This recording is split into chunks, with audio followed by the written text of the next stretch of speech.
kami ini dalam kegiatannya adalah didukung oleh anggaran dari negara yang mana sumbernya ini dari pajak-pajak seluruh masyarakat Indonesia. Oleh sebab itu, pada kesempatan hari ini saya akan mencoba menyampaikan apa saja yang sudah dilaksanakan oleh satuan kerja kami dalam hal ini Polres Ogan Ilir dalam 1 tahun anggaran 2025 ini. Rekan-rekan, untuk mengawalinya saya langsung saja untuk menyampaikan terkait kinerja kami di bidang Harkamtibmas, yang mana ini memang salah satu tugas pokok kami. Yang pertama ini di bidang penegakan hukum, yaitu yang diawaki oleh Satreskrim baik di Polres maupun jajaran Polsek. Jadi saya akan menyampaikan untuk perbandingan dari 2024 dan 2025. Di tahun 2024 jumlah tindak pidana yang terjadi di wilayah Polres Ogan Ilir itu sejumlah 510 laporan kejadian. Ini artinya laporan yang masuk ke kami berdasarkan laporan masyarakat yang datang ke kepolisian. Itu sejumlah 510 kejadian. Di tahun 2025 ini naik angkanya 3 LP jadi 513, artinya ada kenaikan kejadian di wilayah hukum kita.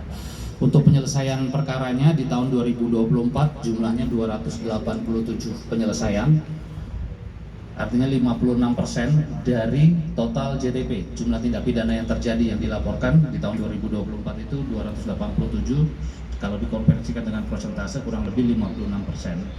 Untuk di tahun 2025 angka kejahatannya naik, alhamdulillah diiringi dengan penyelesaian perkara yang naik juga. Untuk jumlah tindak pidananya 513 kejadian yang dilaporkan, kemudian untuk penyelesaian tindak pidananya ini naik jadi 367. Artinya ada secara persentase kita di tahun ini berhasil menyelesaikan 71,54% laporan yang dilaporkan kepada masyarakat. Artinya memang belum keseluruhan ini bisa terselesaikan dalam waktu 1 tahun. Memang ada beberapa kendala, mungkin memang dari pelakunya yang belum terdeteksi, atau memang tingkat kesulitan perkara itu memang membutuhkan waktu yang lama dengan koordinasi yang lintas sektoral, bahkan mungkin sampai ke instansi yang lebih tinggi lagi. Artinya itu membutuhkan waktu. Yang jelas komitmen kami akan tetap menindaklanjuti seluruh laporan yang dilaporkan kepada kami dari masyarakat. Itu dari Reskrim. Kemudian kita beralih ke narkoba, rekan-rekan. Untuk di tahun 2024 itu tindak pidana narkoba yang berhasil kami ungkap itu adalah, agak dikecilin dikit ini, sejumlah 55 tindak pidana.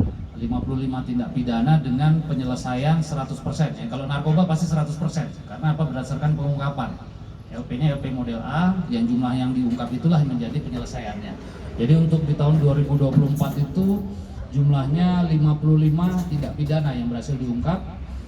Untuk di tahun 2025, tadi 2024, untuk di tahun 2025 itu naik 75 tindak pidana. Memang di tahun ini Kasat Narkoba beserta jajarannya mendapatkan target lebih dari pimpinan kami di Polda untuk meningkatkan pengungkapan. Oleh sebab itu dijawab oleh Kesatuan Sat Narkoba yang dipimpin oleh Pak Surya untuk melakukan penindakan penyalahgunaan narkoba yang ada di wilayah hukum kita. Alhamdulillah secara persentase menaik. Cuma memang ini menjadi satu sisi menjadi ironi, karena apa? Makin banyak yang terungkap berarti makin jelas banyaknya peredaran narkoba di wilayah kita.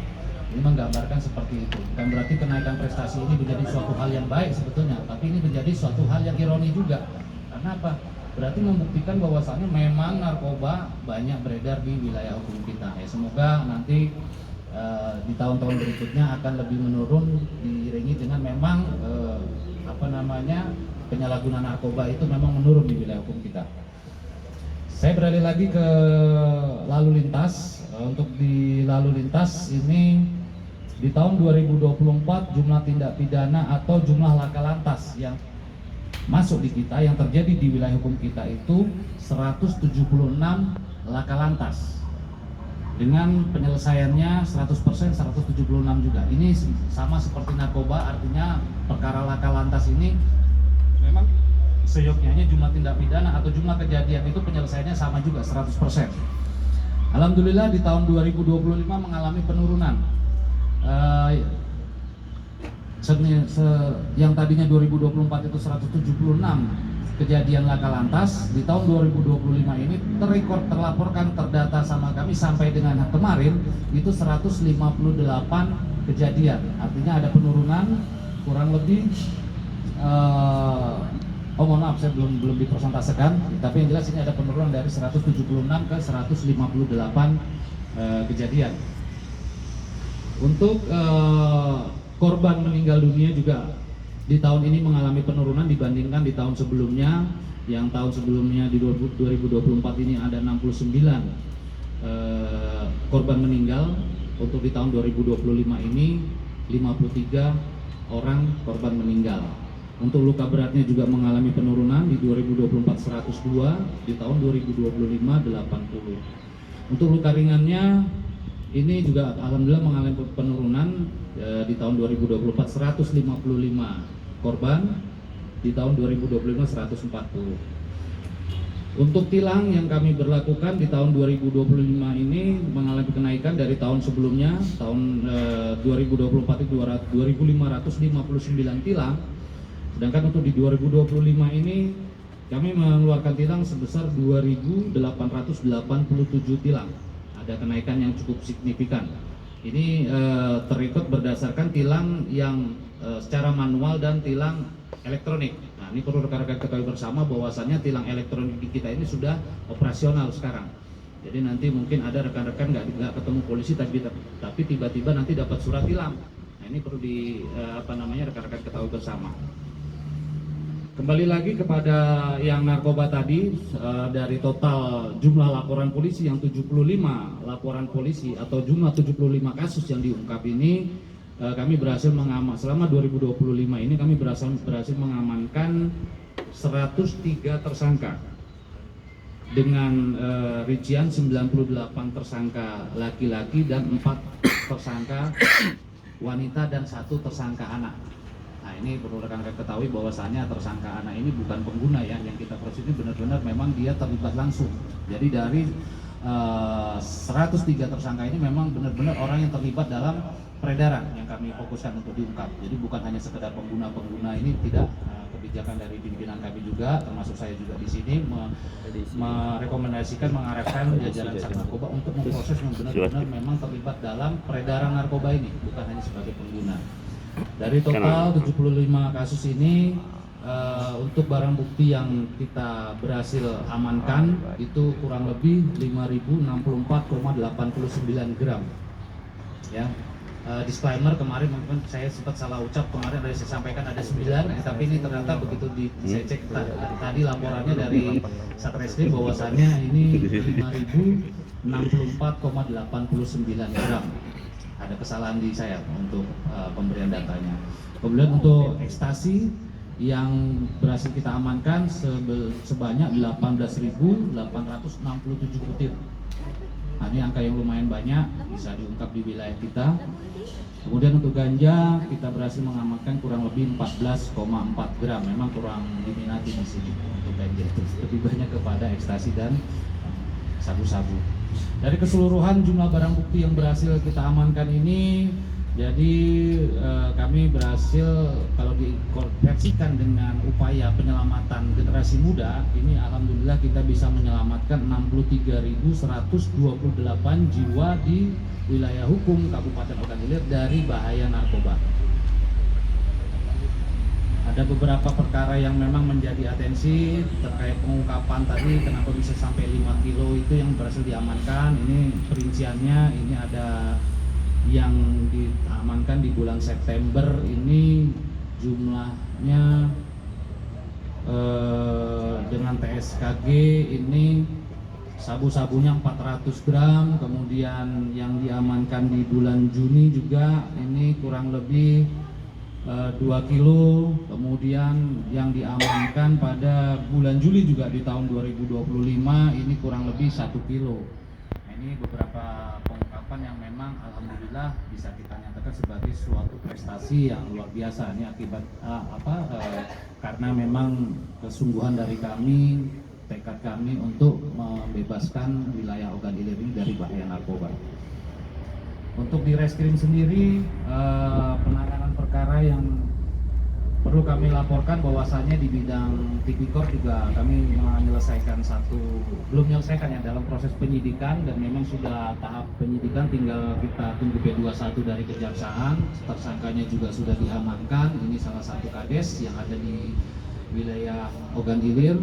Saat ini PSK-nya sudah ditahan di rutan Tanjung Raja, sudah dititip di Tanjung Raja. Untuk nilai kerugiannya ini yaitu Rp388.356.393. Ini berdasarkan audit kerugian keuangan negara dari Inspektorat. Kemudian tadi ada pertanyaan juga, ada beberapa kasus yang mengakibatkan korban kehilangan nyawa, yang mengakibatkan kehilangan nyawa dari korban. Ini ada telah terekam di kami ada 5 kejadian tindak pidana yang mengakibatkan hilangnya nyawa seseorang. Ini yang pertama adalah tindak pidana pembunuhan dan atau penganiayaan menyebabkan kematian yang terjadi di seberang PT Arwana. Ini sudah terungkap tadi dari 5 tindak pidana yang mengakibatkan hilangnya nyawa seseorang ini. Alhamdulillah 4 sudah terungkap, hanya 1 yang belum terungkap, tapi tetap dalam atensi kami untuk terus melakukan penyelidikan guna bisa menemukan siapa pelakunya, yaitu ya kejadian yang di Tanjung Batu, wanita yang hamil yang di kebun tebu. Perlu kami sampaikan juga bahwasannya dari total jumlah tindak pidana yang terjadi di wilayah kita dari 513 ini, lebih banyak didominasi oleh kasus 3C. Kalau kita berbicara 3C itu curat, curas, sama curanmor. Nah, ini banyak terjadi di kita dengan angka kasus curat yang paling tinggi, yaitu 122 perkara. 122 perkara, kemudian disusul oleh curanmor 50 kejadian.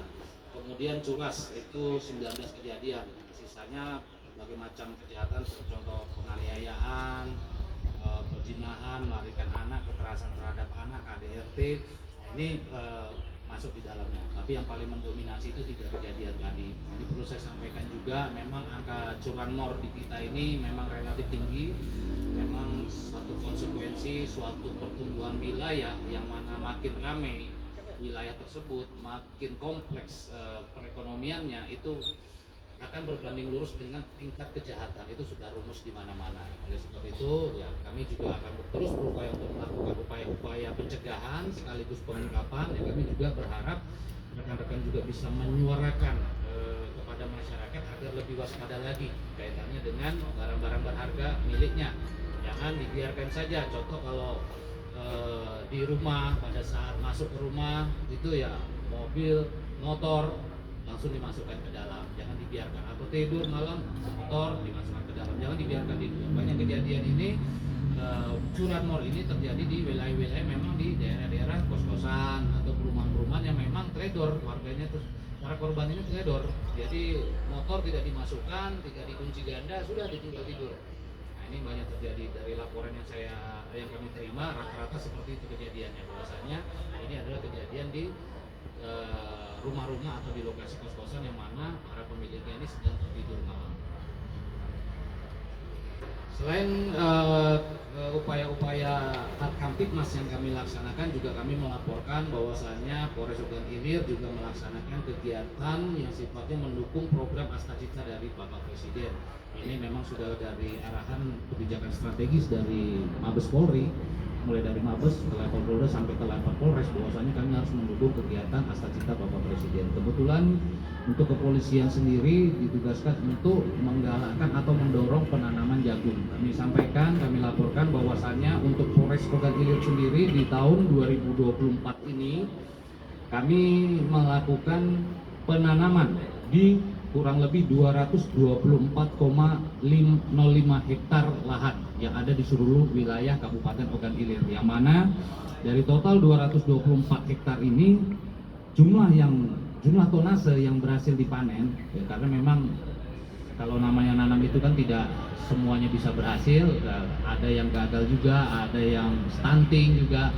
Nah, ini yang berhasil kita panen itu kurang lebih 266,94 ton, yang mana hasil panen tersebut ada dipasarkan atau disalurkan ke Bulog ataupun langsung ke pasar-pasar yang membutuhkan jagung jenis pipil ini yang kami tanam. Selain penanaman jagung dalam melalui gerakan ketahanan pangan, kami juga mendukung kegiatan makan bergizi gratis yang mana Polres Ogan Ilir saat ini sudah mengupayakan untuk pembangunan beberapa dapur. Satu dapur sudah operasional, itu yang di arah Tanjung Senai, itu sudah operasional. Kalau rekan-rekan lihat ke Tanjung Senai itu sebelah kanan jalan sudah operasional. Kurang lebih melayani 3.200 siswa untuk tiap harinya. Ini kami saat ini sedang berprogram juga 3 SPPG juga sedang proses pembangunan. Ini SPPG Desa Sungai Pinang di daerah Sungai Pinang, kemudian SPPG Desa Muara II Pemulutan dan Desa Pelabuhan Dalam Pemulutan juga. Nah, ini sudah berjalan lebih kurang pembangunannya 75% ke atas semua. Insya Allah nanti di Januari sudah bisa running operasional untuk melaksanakan pelayanan kepada masyarakat atau desa sekolah-sekolah yang membutuhkan makan bergizi gratis. Yang terakhir rekan-rekan kami sampaikan ini sebagai wujud dari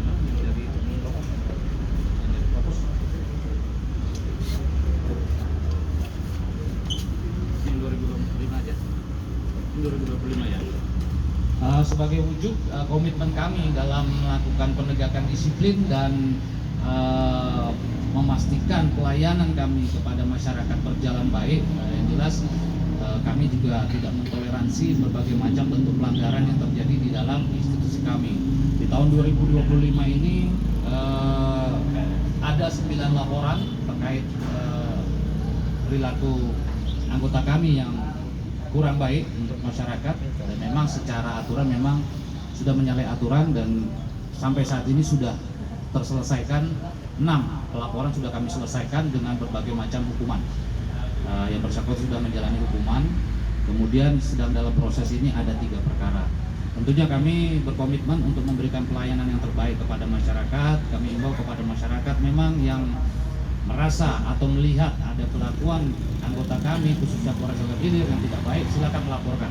Silakan laporan ke Propos ataupun japri ke kami sebagai Kapolres juga silakan. Pada saat ini juga sudah ada layanan aduan barcode propam online. Mungkin rekan-rekan sudah tahu, apabila memang ada kelakuan dari personel yang kurang baik silakan, yang tidak baik silakan di-scan, dilaporkan dengan fakta-fakta bukti yang jelas. Pelapornya siapa, yang dilaporkan siapa, kejadiannya bagaimana, itu silakan dilaporkan. Kami mohon maaf, mungkin selama 1 tahun ini masih banyak pemberian pelayanan kami kepada masyarakat masih belum maksimal. Tentunya ini kami selaku organisasi yang selalu berusaha untuk memberikan pelayanan terbaik, kami akan melakukan pembenahan ke depannya. Semoga di tahun 2026 Polres Ogan Ilir bisa melaksanakan tugas untuk memberikan pelayanan harkam tipmas dan penegakan hukum yang profesional kepada seluruh masyarakat masyarakat Kabupaten Ogan Ilir dengan baik. Demikian, assalamualaikum warahmatullahi wabarakatuh. Ada pertanyaan?